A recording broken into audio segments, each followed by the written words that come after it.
Plastic की थैली तो बहुत भारी लग रही है। क्या होगा इसमें? हाँ! Hello police.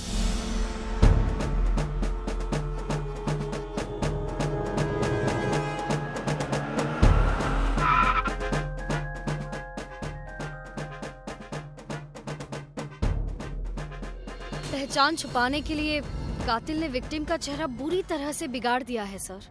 कोई बात नहीं कामिनी जी, एक्सपर्ट इस महिला का चेहरा बना लेगा। तुम एक काम करो, आसपास के जितने भी घर हैं सबसे पूछताछ करो। Okay sir.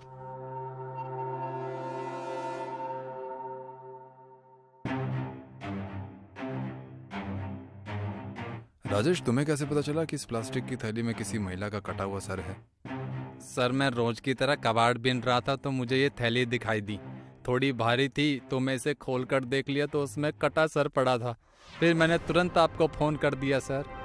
जब तुम यहाँ आए तो तुमने किसी को थैली फेंकते हुए देखा था क्या, या किसी ऐसे आदमी को जिसके हाव भाव अजीब हो या थोड़ा घबराया हुआ हो? नहीं सर, जब मैं आया तो यहाँ कोई नहीं था। ठीक है, तुम जा सकते हो।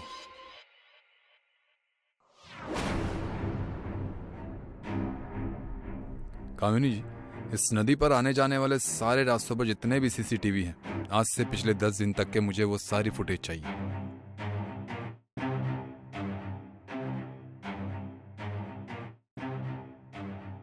सर, महिला की फोटो बन गई है। ये रही फोटो। और सर, इसमें नदी की और जाने वाले रास्तों की सीसीटीवी फुटेज भी है। फोटो को सभी पुलिस चौकी में भेज दो और सीसीटीवी फुटेज चेक करो। मैं कमिश्नर सर के ऑफिस जा रहा हूँ और मेरे आने तक सारी रिपोर्ट चाहिए। जी सर।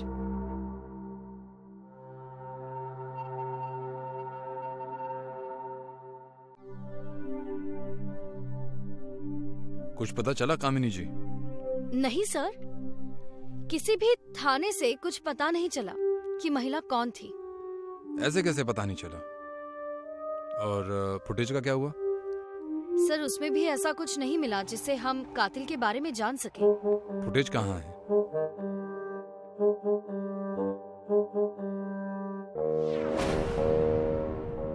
कामिनी जी, कातिल का पता चल गया। कौन है सर? ये है कातिल। सर, आप ये पूरे यकीन के साथ कैसे कह सकते हैं? गौर से देखो इसे। इस फुटेज में और बाकी फुटेजेस में सभी लोग बिना मास्क और कैप के हैं, और ये आदमी बारिश वाले दिन में कैप पहनकर चल रहा है और कोरोना के जाने के साल भर बाद भी मास्क लगाकर घूम रहा है। पता है क्यों? क्यों सर?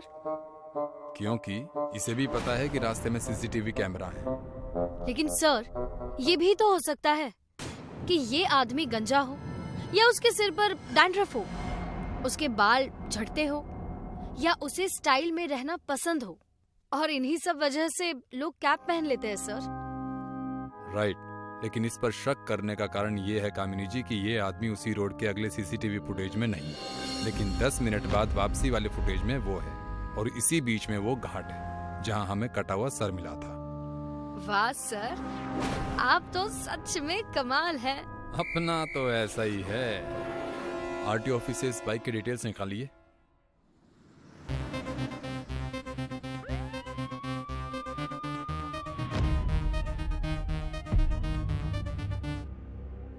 सर, ये एड्रेस है Arvind Pillai, Arvind Niwas, near by Sakinaka garden.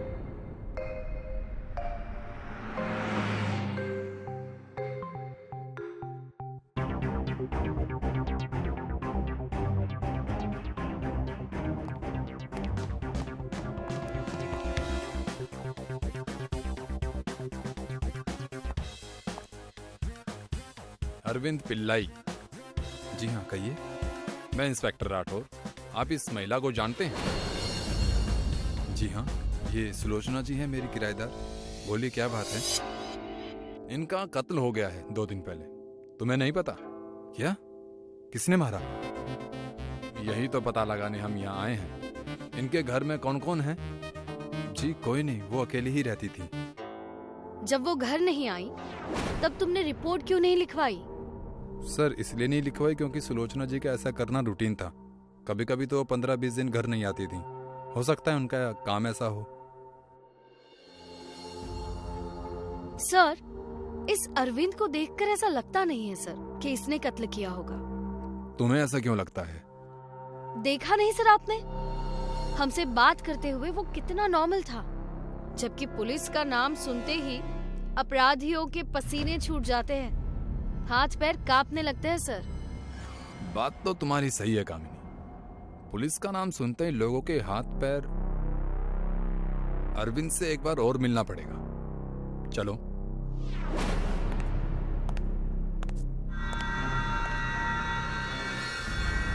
माफ करना अरविंद, मेरा मन में एक सवाल है, मैं वही क्लियर करने आया हूँ। तुम्हारे हाथ में ये चोट कैसे लगी? घर के साफ सफाई में लग गई थी sir. If you don't mind, हम तुम्हारा साफ सुथरा घर भी देखना चाहते हैं। देखिए, आप लोग ऐसे किसी के घर में नहीं घुस सकते, पर हम तो घुस चुके हैं अरविंद जी। पूरे घर की तलाशी लो।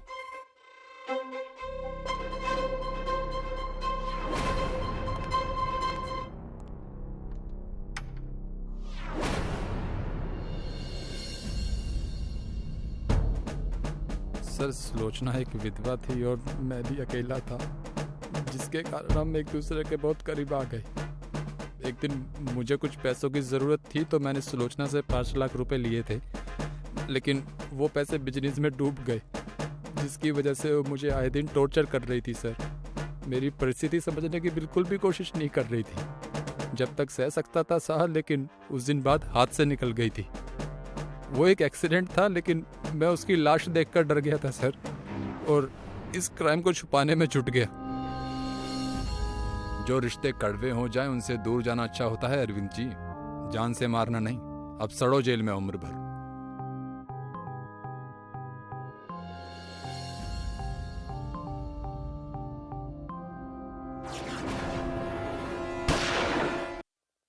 पिछले एपिसोड में आपने देखा कि कैसे क्रिमिनल ने नेहा को मारने की कोशिश की थी।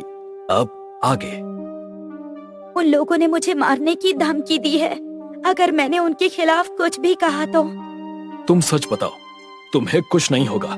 तुम बस ये बताओ कि 2 दिन पहले आखिर हुआ क्या था। 2 दिन पहले मैं ABC एक्टर हायर ऑफिस में गई थी अपनी प्रोफाइल देने के लिए, ताकि वो मुझे हेल्प करे मूवी में रोल दिलवाने के लिए, लेकिन उन्होंने मेरी प्रोफाइल देखकर मुझे मना कर दिया। उसके बाद मैं बस का इंतजार करने लगी। तभी वहाँ एक आदमी आया जिसने टोपी पहनी थी और उसके लंबे बाल और दाढ़ी थी। उसने मुझे कहा कि एक मूवी के लिए कास्ट हायर हो रही है, और उसने मुझे एक पेपर दिया जिसमें एड्रेस था। मैं अगले ही दिन रेडी होकर उस स्टूडियो में गई और मैंने वहाँ बस चाय पी, और उसके बाद अचानक ही मुझे नींद आ गई। और जब मेरी आँख खुली तो मैंने खुद को किसी की कार में पाया, और उस आदमी ने मास्क लगाया हुआ था। उसने मुझसे कहा कि हीरोइन बनना है तो तुम्हें उनके हर क्लाइंट को खुश करना होगा, और जब जब भी वो मुझे बुलाएंगे मुझे जाना होगा, वरना वो मेरी अश्लील तस्वीरें और वीडियो मेरे परिवार वालों को भेज देंगे। मैं क्या करती? मुझे यही सही लगा कि मुझे मर जाना चाहिए। नहीं, तुम थोड़ी हिम्मत रखो, हम उन लोगों को सजा जरूर दिलवाएंगे। तो ये कास्टिंग काउच का मामला है। न जाने कितनी ही लड़कियां इसका शिकार बनती हैं। नेहा, ये बताओ, तुम्हें उस कार या इंसान के बारे में कुछ भी याद है? कोई भी छोटी से छोटी बात? हाँ, बस इतना ही कि उस कार के पीछे एक रोज का टैटू जैसा कुछ बना हुआ है, और जो आदमी मुझे धमकी दे रहा था उस आदमी की उंगली पर भी रोज का टैटू बना हुआ था। हो ना हो, ये सभी लोग किसी ग्रुप का हिस्सा हैं जो इस तरह के क्राइम को अंजाम देते हैं। नेहा, तुम हमें उस ऑफिस का एड्रेस दो जिन्होंने तुम्हें रिजेक्ट किया था। नेहा एड्रेस दे देती है। उसके बाद राठौर और कामिनी दोनों उस ऑफिस की तरफ निकल जाते हैं, और वहां पहुंचकर राठौर की नजर सामने लगी एक बड़ी सी दीवार पर जाती है, जहां राठौर को सुमन की फोटो भी लगी हुई दिखाई देती है। ये तो सुमन की फोटो है ना? हो ना हो, सुमन का भी नाता इस केस से जुड़ा हुआ है। तभी वहां ऑफिस का मालिक आ जाता है। एक दिन आप दोनों की फोटो भी यहाँ लगी होगी। ये मेरे बेस्ट एक्टर हैं, जिन्होंने हमें ज्वाइन किया और आज तरक्की कर रहे हैं। तो बताइए, आप दोनों को भी हीरो हीरोइन बनना है क्या? तो हम बना देंगे। तब कामिनी नेहा की फोटो दिखाकर कहती है, नहीं, जो पूछा जाए बस उसका जवाब दो। क्या इस लड़की को तुम जानते हो? देखा है यहाँ इसे? हाँ, मेरे ऑफिस आई थी। मैंने मना कर दिया कि तुम्हारा कुछ नहीं हो पाएगा यहाँ। एक्टिंग छोड़कर कुछ और काम कर लो, बस इतना ही। उसके बाद वो चली गई थी। हर रोज का ही है। अब अगर बिना टैलेंट वाले लोग आ जाएंगे तो क्या हम हर किसी को उठाकर हीरो हीरोइन थोड़ी ना बना देंगे? टैलेंट भी तो कोई चीज होती है ना। राठौर देखता है कि कुणाल के हाथ में भी रोज का टैटू बना हुआ है। सर, ये कुणाल भी उसी ग्रुप का हिस्सा है। इसके हाथ पे भी वही टैटू है। जी कामिनी जी, ये कोई बहुत बड़ा जाल है। इसकी तह तक जाना होगा। राठौर बाहर आ जाता है और राठौर देखता है कि सामने चाय वाला उसे ही देख रहा होता है। राठौर चाय वाले के पास जाता है और नेहा के बारे में पूछता है, लेकिन वो साफ मना कर देता है। और तभी राठौर देखता है कि चाय वाला लगातार एक आदमी को इशारा कर रहा होता है। जब राठौर उस आदमी को देखता है, सर, ये आदमी बिल्कुल वैसा ही दिख रहा है जैसा नेहा ने बताया था, टोपी और लंबे बाल दाढ़ी वाला। तभी वो आदमी वहां से भागने लगता है। दोनों उस आदमी का पीछा करते हैं। वो भागते हुए गलियों में चला जाता है और अचानक ही किसी के घर में घुस जाता है। सर, कहाँ गायब हो गया? न जाने किस घर में घुसा है।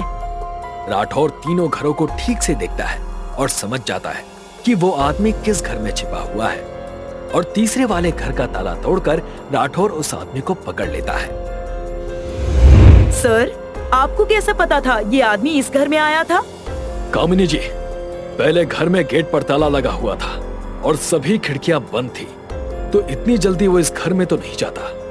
वहीं दूसरे घर के बाहर लोगों के जूते और चप्पल थे, यानी उस घर में लोग थे, इसलिए उस घर में भी नहीं गया। लेकिन इस घर के गेट पे तो ताला लगा हुआ था, तो ये अंदर कैसे आया? कामिनी जी, ये खिड़की से अंदर आया। खिड़की खुली ही थी और अंदर आने के बाद इसने जल्दी से उसे बंद भी कर दिया। सर, आप तो सच में कमाल हैं। अरे कामिनी जी, अपना तो बस ऐसा ही है। तभी राठौर उस आदमी को पकड़कर उठाता है। तब उन्हें पता चलता है कि उसने नकली बाल और दाढ़ी लगाई हुई थी और ये वो चाय वाला है जो डायरेक्टर के स्टूडियो के बाहर था। ये सब क्या चल रहा है? सब सच बता। मैं सब सच बता दूंगा, लेकिन मुझे जाने दो। मैंने ये सब पैसों के लिए किया। पहले अपना मुंह खोल और सब सच बोल। मुझे ज्यादा कुछ नहीं पता। मेरे और मेरे भाई के पास तो बस एक पार्सल आता था जिसमें एक लड़की का नाम और फोटो, पैसा और एक पता होता था जो मुझे उसी लड़की को देना होता था। बाकी मुझे नहीं पता उसके बाद उन लड़कियों के साथ क्या होता है। राठौर दोनों चाय वालों को पकड़ लेता है। कामिनी, अब क्या करना है आपको मालूम है ना? जी, अभी करती हूँ।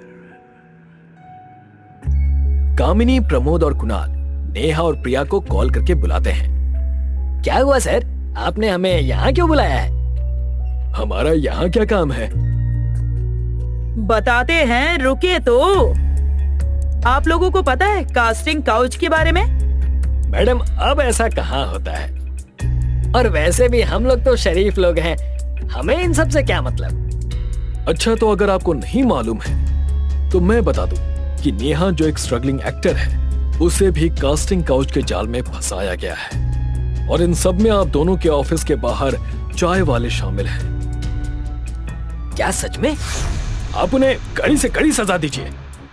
हाँ, सजा तो मिलेगी, लेकिन वो असली क्रिमिनल नहीं है। वो तो बस एक मोहरा थे। असली क्रिमिनल तो आप हैं। आप ये क्या कह रहे हैं? क्या सबूत है आपके पास? राठौर कुणाल का हाथ पकड़कर उसके हाथ पर लगी पट्टी को हटा देता है। अरे आप ये क्या कर रहे हैं? दर्द हो रहा है मुझे, चोट लगी है मुझे। लेकिन जैसे ही पट्टी हटती है, वहां कोई चोट नहीं थी। तब राठौर चाय वालों को बुलाता है और उनका टैटू वाला हाथ दिखाता है। जी साहब, यही है वो आदमी जो हमें लेटर देने आया करता था। हमेशा खुद को कवर करके आता था, बस इसका यही हाथ दिखाई देता था। यही है वो। मैंने कुछ नहीं किया, मुझे जाने दो यहाँ से। तुम सब मिलकर मुझे फंसा रहे हो। तभी और पुलिस वाले आकर कुणाल को पकड़कर ले जाते हैं। ठीक है साहब, आपका मुजरिम मिल गया, अब मैं चलता हूँ। अरे आप कहाँ जा रहे हैं? नेहा जाओ, जरा प्रमोद जी की कार तो देख कर आओ।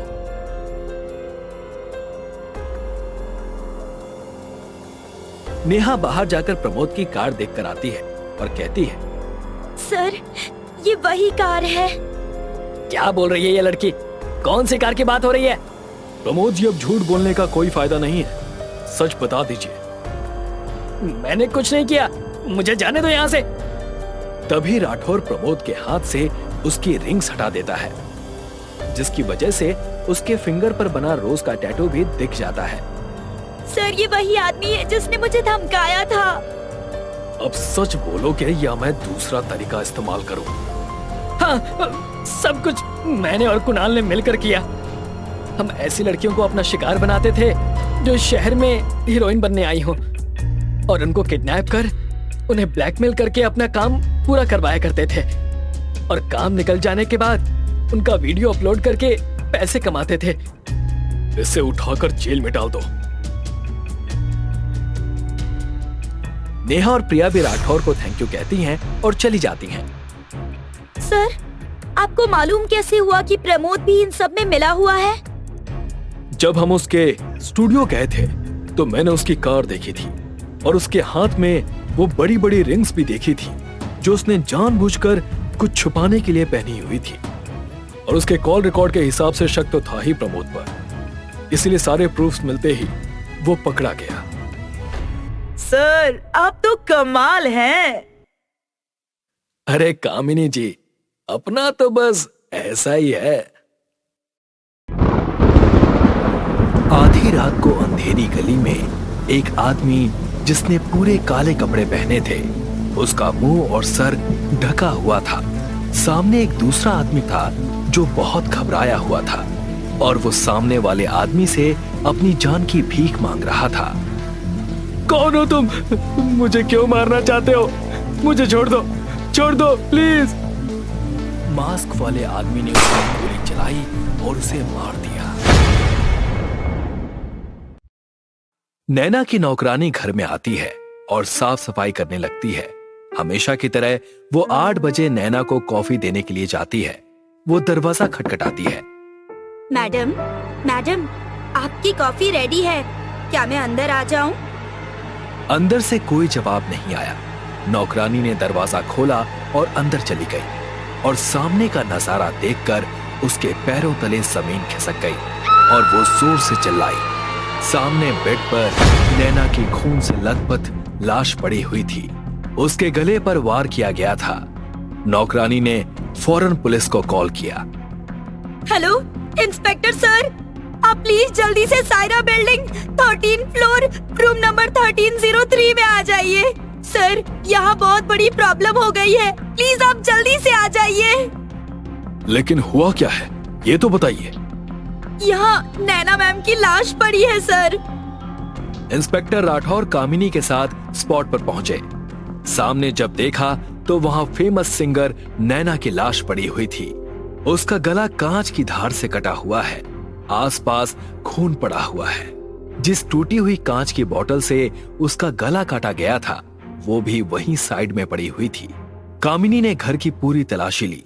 उसे तिजोरी भी खुली हुई दिखाई दी। उसने इंस्पेक्टर राठौर को आवाज दी। राठौर सर, प्लीज यहाँ आइए। क्या हुआ कामिनी? ये देखिए सर, अलमारी खुली हुई है और चाबी भी वहीं पर है। क्या इसका ये मतलब है कि पैसे के लिए खून हुआ है? सामने जो चीजें नजर आ रही थी उससे तो यही लग रहा था कि ये खून चोरी के इरादे से किया गया है। लेकिन तभी इंस्पेक्टर राठौर की नजर लॉकर में लगी चाबी पर गई। वो चाबी अंदर की ओर से लगी हुई थी। ये बात कामिनी और इंस्पेक्टर राठौर को बहुत अजीब लगी। उन्होंने नैना की नौकरानी से पूछताछ की कि अगर नैना की मौत हो चुकी थी तो वो घर के अंदर आई कैसे? सर, मेरे पास इस घर की दूसरी चाबी भी रहती है। मैडम अपने काम की वजह से अक्सर घर देर से आती थी, इसीलिए सुबह जल्दी उठ नहीं पाती थी। नौकरानी ने बताया कि नैना मैम सुबह सुबह डिस्टर्ब ना हो, इसलिए नैना ने उसे घर की दूसरी चाबी दी थी ताकि वो अपना काम चुपचाप आकर कर सके। नौकरानी सुबह 7 बजे आती है। 8 बजे अपना काम पूरा करने के बाद वो मैम को कॉफी देकर उठाया करती थी और रोज की तरह ही आज सुबह भी वो कॉफी लेकर आई थी। नैना की लाश को पोस्टमार्टम के लिए भेज दिया गया और उसके फ्लैट को क्राइम स्पॉट होने की वजह से बंद कर दिया गया। अब वहां पर किसी को जाने की इजाजत नहीं थी। अगले दिन कामिनी और हवलदार लालू पटेल नैना के घर गए। बिल्डिंग के एंट्री बुक में उन्होंने नैना के साथ साथ राहुल नाम के लड़के की भी एंट्री देखी। वॉचमैन से पूछताछ करने के बाद वॉचमैन ने बताया कि कुछ दिनों से नैना मैम और राहुल सर साथ में ही आते थे। नैना मैम राहुल सर के साथ काम करती थी। मैडम जी, अब ये राहुल कौन आ गया बीच में? और नैना उसके साथ अगर काम करती थी तो उसके मर्डर के बाद वो आया क्यों नहीं? हमका तो कुछ भी समझ में नहीं आ रहा। ये भी बहुत जल्दी पता चल जाएगा। तुम एक काम करो, इस राहुल के बारे में इंफॉर्मेशन निकालो। गुड मॉर्निंग मैडम जी। Good morning. कहो, क्या खबर लाए हो? लालू हवलदार ने कामिनी को राहुल की तस्वीर और उसका एड्रेस दिया। कामिनी ने इंस्पेक्टर राठौर को इन्फॉर्म किया और राहुल से मिलने उसके घर गई।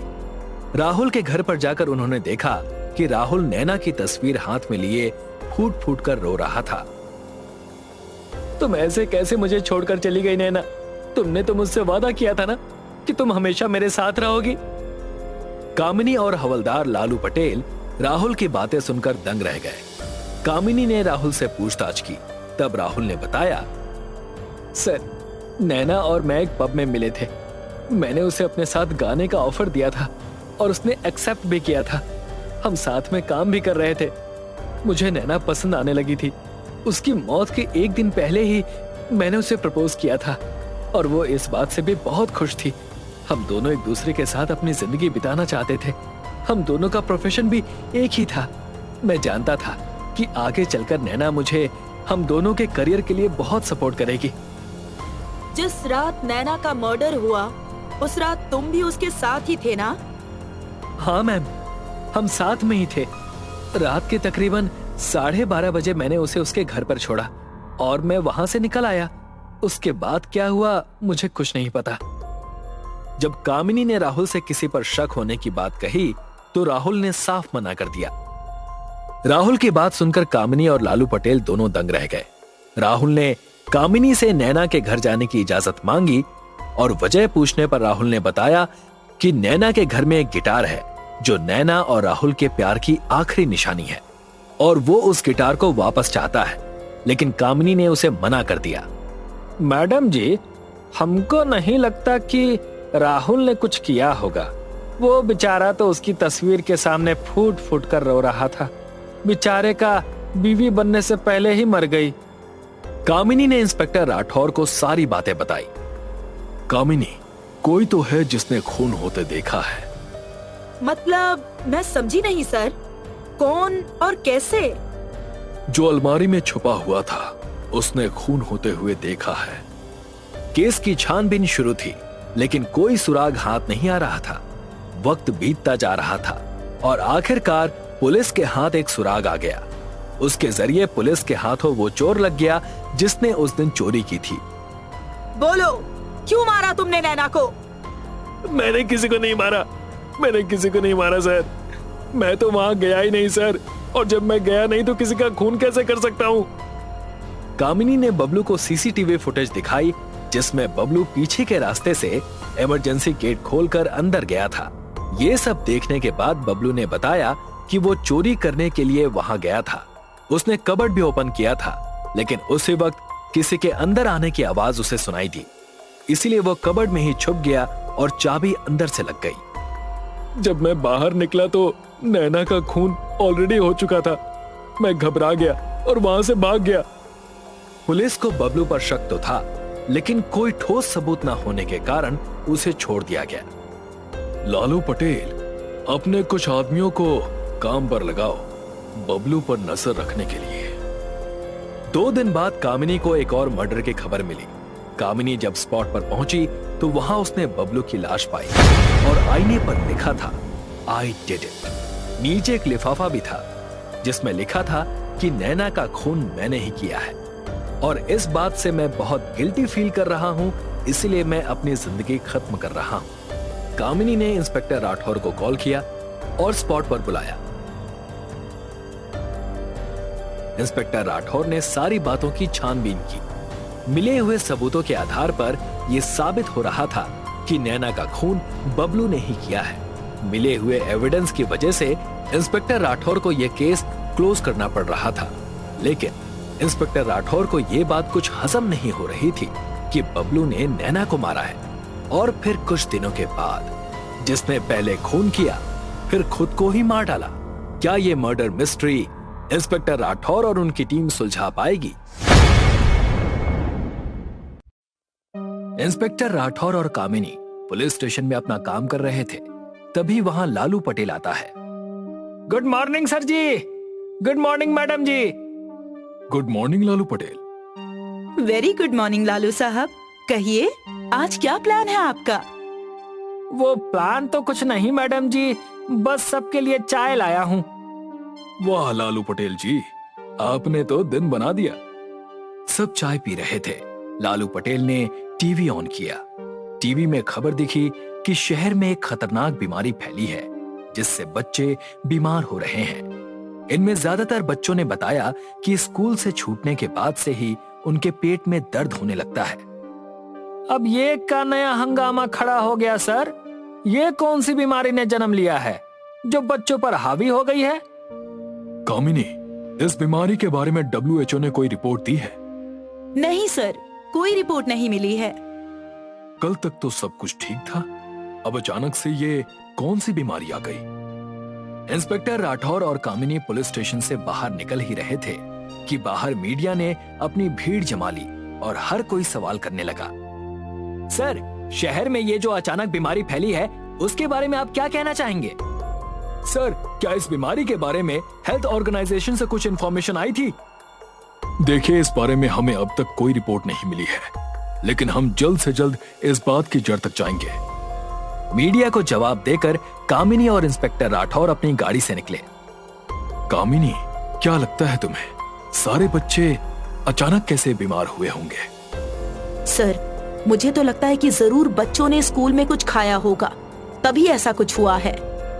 कामिनी, अगर खाने की बात होती तो शायद किसी एक स्कूल में ऐसी प्रॉब्लम होती, पर यहाँ तो सारे स्कूल्स में ऐसा हुआ है। यही तो समझ में नहीं आ रहा है सर, एक साथ कैसे सारे बच्चे बीमार हो सकते हैं। मुझे तो लगता है सर कि ये किसी ने जानबूझकर किया है। हम सिर्फ अंदाजे पर नहीं चल सकते कामिनी, हमें सच्चाई तक पहुंचना होगा, वो भी जल्द से जल्द। हजारों बच्चों की जिंदगी का सवाल है। अगले दिन न्यूज़पेपर और न्यूज चैनल्स पर एक खबर मिली कि शहर के सबसे बड़े उद्योगपति धीरज रायचंद, जो मेडिसिन की फैक्ट्री चलाते हैं, उन्होंने शहर की हालत देखकर दरिया दिल होकर सारे हॉस्पिटल को मेडिसिन 50% डिस्काउंट में दी है। इस बात से शहर के लोगों को और डॉक्टर्स को बहुत दिलासा मिला था। सारे शहर में सिर्फ धीरज रायचंद जी की बात हो रही थी। अगले दिन मीडिया वाले धीरज रायचंद जी का इंटरव्यू ले रहे थे। रायचंद जी, आपने अचानक शहर के लोगों के लिए मेडिसिन पर 50% डिस्काउंट दिया है, इसकी कोई खास वजह? खास वजह बस इतनी सी है कि मैं नहीं चाहता कि मेरे शहर के बच्चे पैसे कम हैं या पैसे नहीं हैं इसकी वजह से दवाई ना ले पाएं। मैं चाहता हूं कि हमारे शहर के सारे बच्चे इस बीमारी से लड़कर फिर से पहले जैसे हो जाएं। ऐसा कहकर रायचंद वहां से निकल गए। सर, एक बात समझ नहीं आ रही है सर। कुछ हफ्तों पहले तो रायचंद जी की मेडिकल कंपनी डूबने को आई थी, पूरी तरह से घाटे में थी। फिर अब ऐसा क्या हुआ कि ये कंपनी अपना इतना लॉस इतनी आसानी से एक्सेप्ट कर रही है? उसी दिन शाम को रायचंद पुलिस स्टेशन आए। Welcome Raichand sir, welcome. बताइए, आज कैसे आना हुआ? कोई खास वजह? वजह आपको पता नहीं ऐसा तो नहीं हो सकता, लेकिन मैं फिर भी बता देता हूँ। आप तो जानते हैं कि शहर की हालत फिलहाल क्या है। रायचंद ने कहा कि वो शहर के बच्चों को बचाने में सबकी हेल्प कर रहा है, अगर पुलिस स्टेशन में भी उनकी कोई जरूरत पड़ती है तो वो बेझिझक उन्हें बता सकते हैं। अच्छा लगा आपकी बात सुनकर। अगर आपकी जरूरत पड़ी तो हम जरूर आपको बताएंगे। रायचंद वहां से चले गए। कितने गुणी आदमी हैं रायचंद साहब, हाँ? खुद घाटे में हैं, लेकिन शहर के बच्चों को बचाना चाहते हैं। 2 दिन बाद बच्चों की तबीयत में सुधार आने लगा। इंस्पेक्टर राठौर ने इन्वेस्टिगेशन चालू रखी। स्कूल के आसपास के सभी कैमरास चेक किए। उन्हें एक बात समझ में आ गई थी कि सभी स्कूल के सामने एक आइसक्रीम वाला खड़ा रहता था, जो बच्चों को स्कूल छूटने के बाद आइसक्रीम बेचता था। इंस्पेक्टर राठौर ने सबको अरेस्ट करने के लिए कहा। कुछ ही घंटों में सारे आइसक्रीम वालों को गिरफ्तार कर लिया गया, लेकिन किसी को कुछ पता नहीं था। सर, हम तो सीधे साधे मामूली आदमी हैं। हम में इतनी ताकत नहीं कि हम ऐसा वैसा कुछ गलत काम करें। बच्चे जब हमसे आइसक्रीम लेते हैं तभी तो हमारा घर चलता है।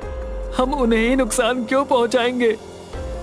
सभी आइसक्रीम वालों की आइसक्रीम्स की जांच की गई। 2 दिन बाद रिपोर्ट में आया कि आइसक्रीम में कोई मिलावट नहीं थी। बाद में सभी आइसक्रीम वालों को छोड़ दिया गया। कामिनी, कोई सबूत हाथ नहीं आ रहा है। कैसे हम असली गुनहगार को पकड़ेंगे? सर, सबूत नहीं है लेकिन कुछ क्लू हाथ लगा है। सारे बच्चे स्कूल से आने के बाद बीमार हुए हैं, तो वही कोई ना कोई सबूत जरूर मिलेगा। यस, यू आर राइट कामिनी। राठौर और कामिनी फिर से सारे स्कूल्स में गए छानबीन करने के लिए, और उसमें उन्हें एक बहुत अजीब बात पता चली। हर स्कूल के एक प्यून ने दोपहर के बाद छुट्टी ली थी, और सारे प्यून ने उसी दिन छुट्टी ली थी जिस दिन बच्चे बीमार हुए थे। इंस्पेक्टर राठौर ने स्कूल में उस प्यून को ढूंढने के लिए कहा, लेकिन वो स्कूल में नौकरी पर नहीं आया था। इंस्पेक्टर राठौर को शक हुआ। उन्होंने उसकी पूरी डिटेल ली और दूसरे स्कूल में चले गए। वहां भी सेम सिचुएशन थी। ये क्या चक्कर है सर? एक ही दिन पे हर एक स्कूल में एक एक प्यून ने दोपहर के बाद छुट्टी ली है, और उसके बाद वो स्कूल आए ही नहीं। ये जरूर किसी ने बड़ी साजिश रची है कामिनी, और हमें गुमराह करने की कोशिश भी की गई है, लेकिन हमें हार नहीं माननी है। Yes sir. इंस्पेक्टर राठौर ने सारे स्कूल के प्यून की तस्वीरें ली और उनकी छानबीन शुरू कर दी। 2 दिन बाद एक प्यून पुलिस के हाथ लगा। सर, मुझे छोड़ दीजिए। मैंने कुछ नहीं किया सर, मुझे जाने दीजिए। मेरे छोटे छोटे बच्चे हैं साहब। स्कूल के बच्चे भी किसी ना किसी माँ बाप के बच्चे ही हैं। तुम्हें उन पर दया नहीं आई? अब सीधे सीधे बताओ, क्यों किया ये सब? किसके कहने पर किया? वो कौन था ये मैं नहीं जानता साहब। मेरे मोबाइल पर लोकल नंबर से कॉल आया था, फिर उसने मुझे मिलने के लिए बुलाया। प्यून ने बताया कि उसे किसी आदमी ने पैसे दिए थे और साथ ही एक पाउडर की पुड़िया दी थी, जो उसे स्कूल के पानी में मिक्स करनी थी, और वो पानी बच्चे पीते थे। वो पाउडर क्या था ये उसे नहीं पता था। उसने पैसों के लालच में आकर ये सब किया। और क्या जानते हो? बताओ नहीं तो। प्यून ने बताया कि वो उस आदमी को नहीं पहचानता, लेकिन उस आदमी के हाथ पर आर लिखा हुआ है। जब वो उसे पैसे दे रहा था तब उसने देखा था। वाह, मानना पड़ेगा आपको। क्या जबरदस्त प्लानिंग की है आपने। इसे कहते हैं सांप भी मरा और लाठी भी नहीं टूटी। सब कुछ आपके हिसाब से, सब कुछ आपने अपने हिसाब से मैनेज किया। क्यों? अब जरा हमें सच बताने की तकलीफ करेंगे या हम हमारे हथकंडे आजमाएं? मैं पिछले 20 साल से हमारी मेडिकल कंपनी चला रहा हूं, लेकिन कभी भी मैं पूरे फायदे में नहीं रहा। रायचंद ने बताया कि उसने विदेशी कंपनी रॉकसन के साथ हाथ मिलाया था। हाथ मिलाते ही उन लोगों ने उसे 1 करोड़ रुपए दिए। ये कंपनी डुप्लीकेट दवाई बनाती है। उसने अपनी दवाई में उनकी दवाई मिक्स कर दी थी। इसी वजह से वो दवाइयों पर 50% की छूट दे रहा था, और बच्चों को बीमार करने के लिए रायचंद ने ही प्यून को पैसे दिए थे, ताकि बच्चे बीमार हों और रायचंद कंपनी की दवाइयों की सेल ज्यादा से ज्यादा हो। ये सब मैंने पैसों के लालच में आकर किया। मुझे माफ कर दीजिए सर। लालच, लालच, लालच। किसी को पैसों की लालच, किसी को रोटी की लालच, किसी को दारू की लालच, किसी को सोने चांदी की लालच। प्यून ने अपने काम से गद्दारी की, पैसों की लालच। आपने अपने फर्ज, अपने ईमान को बेचा, पैसों का लालच। सही कहा सर आपने। जितना लोग अपनी इच्छा और लालच के पीछे भागते हैं, उतना अगर अपने ईमान से वफादारी करने के लिए भागते तो शायद आज हमारा देश और तरक्की करता। रॉक्सन कंपनी के मालिक को गिरफ्तार करने के लिए वारंट निकालो। कुछ ही देर में वारंट आ गया।